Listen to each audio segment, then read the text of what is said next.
بسم الله الرحمن الرحيم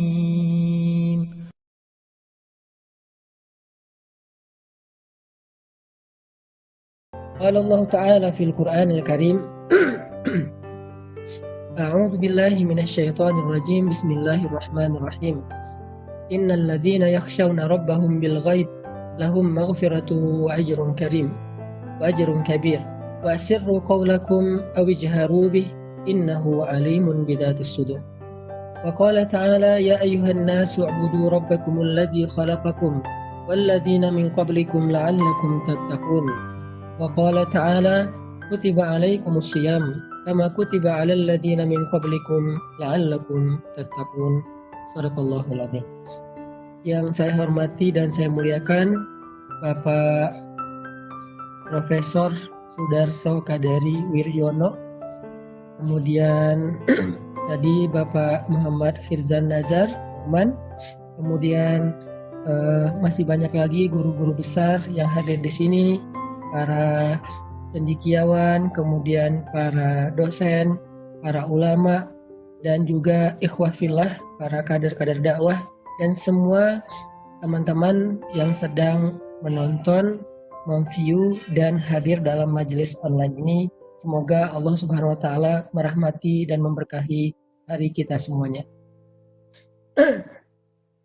Saya diberikan judul oleh panitia majelis online ini, semua muslim adalah ODP di sisi Allah Subhanahu wa Ta'ala. Dan hari ini saya ingin membedah sebuah buku yang ditulis oleh Syekh Said Hawa dengan judul Tazkiyatun Nafs. Dan bukunya sekarang ada di tangan saya, berbahasa Arab, jadi ini bukan endorse karena tidak diperjualbelikan di Indonesia. Tapi mungkin sudah ada terjemahannya yang saya tidak tahu. Nah, di dalam buku tersebut Syekh Said Hawa menempatkan bab al-muraqabah wal muhasabah menjadi satu paket, bahwa merasa ODP di sisi Allah, kemudian jadi berhitung, teliti terhadap kegiatan kita, amal soleh kita, dosa-dosa kita, itu adalah satu paket dalam kajian Tazkiyatun Nafs. Tazkiyatun Nafs ini adalah salah satu di antara tujuan dari semua ibadah-ibadah yang dilakukan. Kalau dalam bahasa Al-Quran kadang disebut dengan istilah wa yuzakkihim, kadang juga disebut dengan istilah muflihun, kadang juga disebut dengan istilah taqwa. Yang semua itu memiliki makna yang mirip antara tazkiyah wa yuzakkihim, kemudian kalimat falah pada aflah ulaika humul muflihun, kemudian dengan kalimat taqwa la'allakum tattaqun, dan seterusnya. Sehingga kalau kita menghubungkan antara bab muraqabah, merasa ODP di sisi Allah Subhanahu wa Ta'ala, dengan puasa, maka ini menjadi salah satu di antara ciri khas dari ibadah puasa itu justru belajar merasa ODP di sisi Allah Subhanahu wa Ta'ala. Kenapa? Karena salah satu di antara tujuan Allah mewajibkan ibadah puasa itu la'allakum tattaqun, supaya semua orang beriman itu mengupgrade kapasitas dirinya dari menjadi seorang mukmin kepada menjadi seorang muttaqin. Apa itu orang yang muttaqin? Orang yang kalau disingkat arti takwa itu adalah sami'na wa ata'na, menjalankan perintah Allah, meninggalkan larangan Allah. Itu singkatnya. Karena makna bahasa, istilah, fikih, dan seterusnya banyak. Lalu dari sekian banyak literatur tentang definisi takwa ini, maka para ulama menyimpulkan takwa menjalankan perintah Allah, meninggalkan larangan Allah dalam kalimat sederhana sami'na wa ata'na. Dan kalimat sami'na wa ata'na ini salah satu syarat untuk bisa menjalankan perintah Allah, meninggalkan larangan Allah dengan baik itu adalah ketika kita merasa dilihat oleh Allah, ketika kita merasa dipandang oleh Allah, ketika kita merasa diperhatikan oleh Allah, ketika kita merasa dinilai oleh Allah Subhanahu wa Ta'ala. Dan latihan untuk bisa merasa dipandang oleh Allah itu salah satunya dengan ibadah. Karena dalam konteks ibadah kita merasa lebih dekat dengan Allah. Makanya ketika Nabi SAW menjelaskan tentang makna ihsan, maka Nabi mengatakan ihsan itu adalah anta abudallah. Fahadil ibadah, kata ulama, ia as-salah was-siyam waz-zakah wa ghaira dzalik. Jadi di antara makna ibadah itu ada salat, ada puasa, ada zakat dan seterusnya. Nah, Nabi mengatakan anta abudallah. Ihsan adalah ketika engkau beribadah kepada Allah. Kalau dalam konteks kita sekarang, ketika engkau berpuasa di hadapan Allah, ka'annaka tarah, seolah-olah engkau melihat Allah. Fa illam takun tarah fa innahu yarak. Kalau engkau benar-benar tidak bisa merasakan melihat Allah, maka yakinlah Allah melihat engkau. Dan kalau kita hubungkan hadis ini dengan hadis puasa, Nabi SAW mengatakan bahwa setiap ibadah atau amal anak cucu Adam itu bagi dia. Tetapi puasa adalah untuk Allah dan Allah sendiri yang akan menilainya. Jadi seolah-olah dalam ibadah puasa ini, Allah itu punya penilaian sendiri yang nanti tidak hanya cukup dengan catatan dari para malaikat. Malaikat mencatat yang zahir, tetapi Allah Maha tahu sesuatu yang batin. Makanya Allah berfirman di dalam surat Al-Mulk, wa asirru qaulakum awijharu bih innahu alimun bidzatis sudur. Dan rahasiakanlah ucapan kalian atau tampakkanlah dia, sesungguhnya Allah Maha tahu apa yang ada di dalam dada manusia. Dan Nabi SAW juga menegaskan di sebuah hadis yang disebut oleh ulama hadis dengan istilah Ummus Sunnah. Jadi kalau di Al-Quran itu ada Ummul Quran, yaitu Al-Fatihah, dan di hadis itu ada Ummus Sunnah, yaitu hadis innamal a'malu binniyat wa innama likulli imri'in ma nawa. Semua ulama mengatakan hadis ini adalah Ummus Sunnah, yang semua hadis terangkum di dalam hadis ini. Tidak akan sempurna mengamalkan hadis yang lain kalau cacat di hadis yang ini. Seolah-olah ini adalah syarat untuk mengamalkan semua sunnah Nabi SAW, yaitu innamal a'malu binniyat wa innama likulli imri'in ma nawa. Seseorang itu mendapatkan apa yang dia niatkan, intinya. Jadi kita bukan hanya beramal dengan zahir, tetapi kita juga beramal dengan batin. Dan yang tahu niat seseorang itu hanyalah Allah Subhanahu wa Ta'ala. Disinilah Nabi mengajarkan kepada kita untuk berpuasa dengan semangat muraqabah, berpuasa dengan semangat ODP, orang atau hamba yang berada dalam pantauan Allah Subhanahu wa Ta'ala. Sehingga Allah mengatakan wa ana ajzi bih, saya sendiri yang akan menilai puasa orang itu, apakah puasanya puasa orang bertakwa atau puasanya hanyalah puasa orang yang sedang diet, yaitu menahan diri dari makan dan minum. Dan Allah sendiri yang akan wa ana ajzi bih, saya yang akan menilai dan saya akan memberikan balasan untuk dia. Makanya ibadah puasa adalah ibadah untuk melatih muraqabah dan muhasabah diri kita di hadapan Allah Subhanahu wa Ta'ala. Itu poin pertama yang saya ingin sampaikan sebagai sharing dari buku Tazkiyatun Nafs karangan atau tulisannya Said Awab. Poin yang kedua, ikhwah sekalian, masalah muraqabah ini adalah salah satu di antara ciri ketakwaan, kata para ulama. Tidak mungkin seseorang disebut bertakwa kalau dia tidak merasa dipantau dan dinilai oleh Allah Subhanahu wa Ta'ala. Sehingga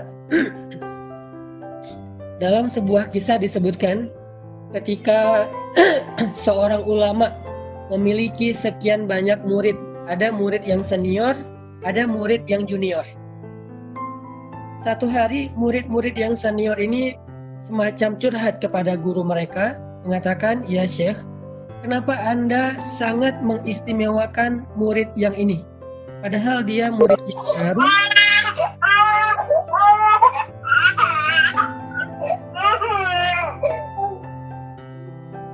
Padahal dia murid yang baru belajar, ilmunya masih sedikit, dan dia juga belum terbukti dengan kesolehan-kesolehannya atau amal-amalnya.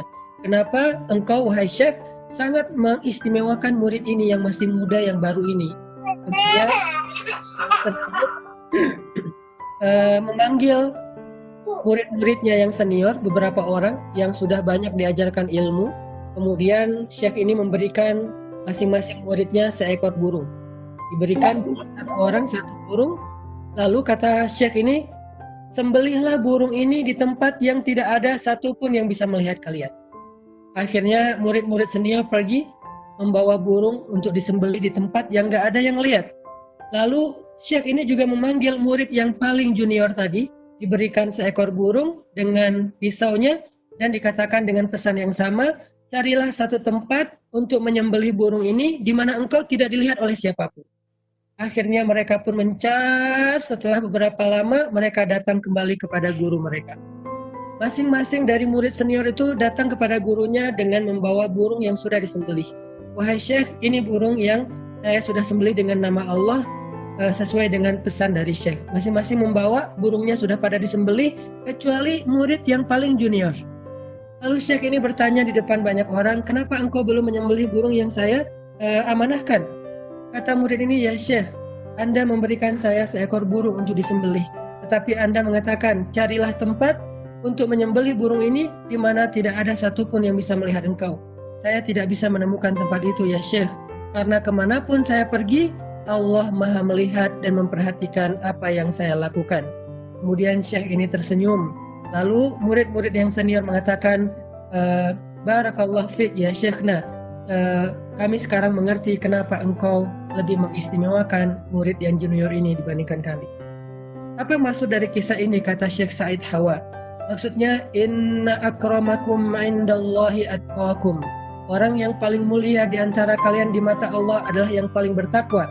Faman atqakum? Pertanyaan ulama. Siapa orang yang paling bertakwa di antara kalian?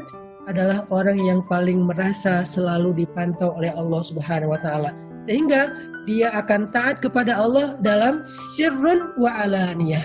Dalam keadaan tersembunyi maupun dalam keadaan terang-terangan.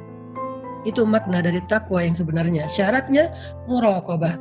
Sehingga orang yang muraqabah selalu merasa dipantau oleh Allah, baik dia dalam keramaian maupun dalam kesendirian. Dan itulah ibadah yang paling baik. Dan dalam konteks ini, itulah puasa yang paling baik. Ada orang yang berpuasa hanya dalam keramaian, tetapi dia berbuka ketika dia sendiri. Mungkin dia berpuasa secara makan dan minum, tetapi dia berbuka dalam kesendirian dengan berbuat dosa dalam khalwahnya, dengan berbuat dosa dengan berdua-duaannya, dengan berbuat dosa dengan gibahnya, dengan berbuat dosa dengan pandangannya, menonton, melihat, menyaksikan sesuatu yang dilarang oleh Allah. Maka dia adalah orang yang berpuasa secara zahir, tetapi dia adalah orang yang iftar secara batin. Maka itu bukanlah puasa orang yang bertakwa. Makanya syarat menjadi orang yang bertakwa adalah merasa muraqabah, dipantau oleh Allah Subhanahu wa taala terus-menerus. Sehingga kata Allah, inna akramakum indallah atqakum. Orang yang paling mulia di antara kalian adalah orang yang paling bertakwa.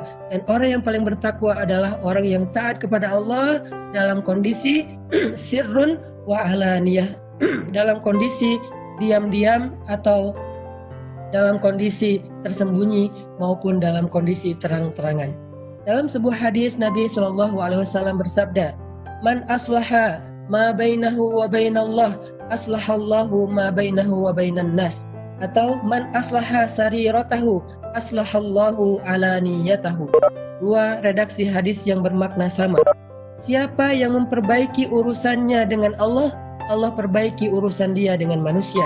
Siapa yang memperbaiki urusan tersembunyinya, Allah akan memperbaiki urusannya yang terang-terangan atau urusan yang diketahui banyak orang. Ini adalah juga hadis merasa dipantau oleh Allah Subhanahu wa taala. Ikhwah sekalian, hari ini kita menyaksikan banyak dari kita merasa ODP terhadap virus. Kita merasa tidak tenang. Kemanapun kita pergi, kita merasa terancam. Kita merasa bahwa setiap saat kita bisa terkena penularan wabah atau virus COVID-19 ini. Sehingga perasaan tidak tenang ini membuat kita jadi hati-hati. Kita akan hati-hati ketika berinteraksi dengan orang. Kita hati-hati keluar dari rumah. Kita hati-hati saat kita kembali ke rumah. Bahkan ketika kita pesan makanan secara online, saat kita mengambil uang kembalian recehnya, saat kita mengambil paket dalam bentuk kemasan itu sudah ditaruh di dalam plastik misalnya, kita sangat hati-hati dengan semua barang yang kita terima. Ada yang disemprot disinfektan, ada yang langsung cuci tangan pakai sabun, ada yang bahkan dijemur dulu, uang recehnya dijemur di matahari, yang katanya dengan suhu 50 derajat Celcius nanti virusnya akan mati dan seterusnya. Semua tindakan kehati-hatian itu karena dia merasa selalu dalam kondisi terancam. Dalam kondisi semua orang itu ODP bagi dia. Semua orang itu termasuk dirinya adalah orang yang layak dipantau supaya tidak tertular atau menularkan. Nah, ini adalah buah dari muraqabah. Ekspresi dan sikap dari merasa dirinya sebagai ODP. Begitulah ketika kita merasa muraqabah oleh Allah Subhanahu wa taala, maka kita akan hati-hati dan berhitung dengan semua perilaku kita, semua tingkah laku kita dan semua amal-amal kita. Dan itulah yang disebut dengan muhasabah. Kita hitung, kita teliti, kita kita preventif, kita jaga, kita coba untuk membatasi diri supaya kita terhindar dari segala macam keburukan ataupun ancaman. Begitu juga orang yang merasa dimuraqabahi oleh Allah dengan ancaman dosanya, dengan ancaman azabnya. Allah syadidul azab, Allah syadidul iqab, sehingga dia akan menjadi orang yang sangat muhasabah, berhitung. Orang yang sangat hati-hati dengan semua yang dia lakukan. Dia akan hitung-hitung, nih kira-kira bisa membawa dosa enggak nih? Ini bisa menularkan virus kejelekan tidak nih? Ini bisa merusak akhirat saya enggak nih? Ini bisa membahayakan diri saya enggak nih? Sehingga dengan dia muhasabah karena muraqabah, maka dia termasuk orang yang muflihun, orang yang beruntung, orang yang selamat, orang yang mendapatkan kebaikan di dunia dan di akhirat. Makanya ulama termasuk Syekh Said Hawa memasukkan bab muhasabah dalam bab muraqabah menjadi satu paket. Beliau mengatakan, la yakunul abdu minal muttaqin hatta yuhasaba nafsahu asyaddu min muhasabati syarikih. Tidaklah seseorang menjadi orang yang bertakwa sampai dia memuhasabahi dirinya, menghitung-hitung amalnya lebih daripada seseorang yang menghitung-hitung saudaranya, atau lebih daripada seorang partner memperhatikan dan menghitung-hitung, mengaudit kerjaan dari partnernya dalam urusan bisnis. Kita sering teliti dalam urusan manajemen, kita teliti dalam urusan organisasi. Saya juga punya 2 organisasi yang saya ketuai, Pemuda Hijrah dan Barisan Bangun Negeri dengan 8 para ustadz. Saya diamanahi menjadi amir dari Barisan Bangun Negeri, dan kita melakukan evaluasi harian, mingguan, bulanan, tahunan, supaya bisa melihat apa yang error dalam manajemen kita, dalam program kita untuk kita perbaiki ke depannya. Dan itu muhasabah. Kita teliti sekali, kita serius sekali untuk mengaudit, mengevaluasi kinerja tim kita. Maka kata ulama, harusnya seorang mukmin lebih serius dari itu dalam memuhasabahi, mengevaluasi, mengaudit amalnya sendiri jika dia merasa dipantau oleh Allah.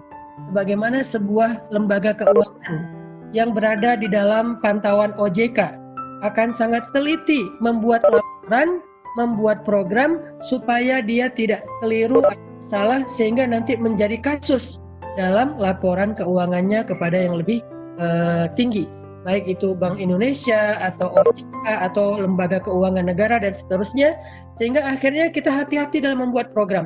Kita teliti dalam semua laporan keuangan. Bahkan kadang-kadang laporan keuangan itu kita nggak mau membulatkan laporan karena kita pengen semuanya detail. Uang receh pun dilaporkan, 100 rupiah dilaporkan. Kenapa? Supaya pertanggungjawabannya itu insya Allah baik.